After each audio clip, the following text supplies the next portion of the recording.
When the team had this opportunity to work on Marvel's Iron Man VR, we knew from the very beginning that we had to nail the sensation of flying in VR. It had to be comfortable, it had to feel fast, it had to feel like you are Tony Stark in the suit.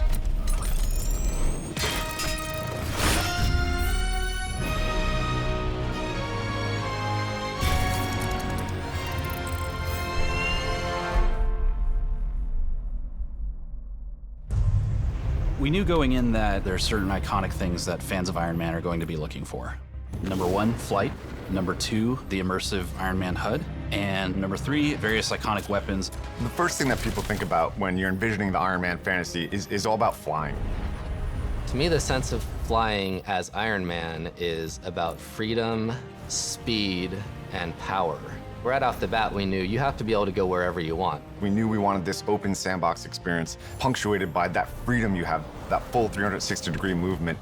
We wanted you to be able to fly really fast, but be able to maintain control as you bank through corners and through canyons. But it's different from a flight simulator or like a cockpit experience because it's like directly controlling where you go with your body, which only takes like a few seconds to really get the hang of. Of course, you have the first like whoa moment the first time you lift off the ground. It allows for your body and mind to make that one-to-one connection rather than controlling the turn through a stick or a button press. Where power comes through in the flight is with the acceleration and the special mechanics such as boost.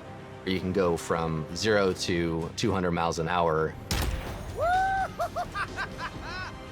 You can come to a stop, you can hover, you can run around a corner, you can dive down to the floor, you can blast back up to the ceiling. We just want to make sure that the player is in full control and that they can take that time to evaluate the battlefield properly. When people put on that helmet and the HUD boots up, they feel like Iron Man. I want them to feel like they're in control of the most power that they've ever felt in their lives. You're not going to be a master right off the bat, but over multiple play sessions, I want you to feel like you are starting to command that power. The HUD, the weapons, the flight, it's all done so that the player can feel like Iron Man and be a superhero. We'd always go back to the source material and make sure that we were leveraging what that ultimate fantasy is of being Iron Man and pairing that with the strengths of the immersion that VR offers. Iron Man and VR, they just work perfectly together. Putting on that helmet, grabbing those controllers, the HUD booting up, and the thrusters in your hands, and put them down at your sides, you start blasting forward. Para vosotros, jugadores.